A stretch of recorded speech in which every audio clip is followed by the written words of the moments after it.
Quant au ratio entre impliqués et non impliqués, si on prend le chiffre du Hamas, c'est-à-dire qu'il y avait 40 000 morts à Gaza depuis le 7 octobre, probablement 35 ou 40% sont des membres du Hamas. Quelques milliers sont des gens qui sont morts de mort naturelle parce que ce sont des listes de morts à Gaza, toutes causes confondues.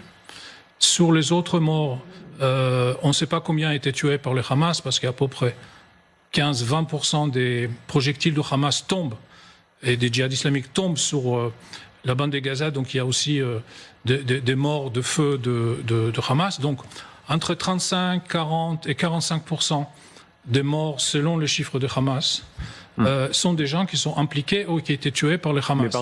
C'est-à-dire qu'on ne peut pas dire qu'il y a 90% des gens innocents. Si sur la globale, on est sur 35%, donc 1 sur 2, 1 sur 3. Je comprends. Je dis juste que si on regarde globalement les chiffres, même si on prend les 40 000 et les 15 000, c'est pas 90%. C'est le choix des Hamas a été d'utiliser des tunnels. On en trouve toujours. Ils auraient pu abriter la plupart de ces gens-là dans les tunnels souterrains et les protéger. On sait, c'est Khania qui a dit lui-même, ils l'ont pas fait parce qu'ils ont besoin de morts palestiniens pour huiler leur effort diplomatique. Donc plus il y a des morts, plus il y a des enfants morts, plus ça sert la cause de Hamas. Est-ce que c'est une manière, on voit les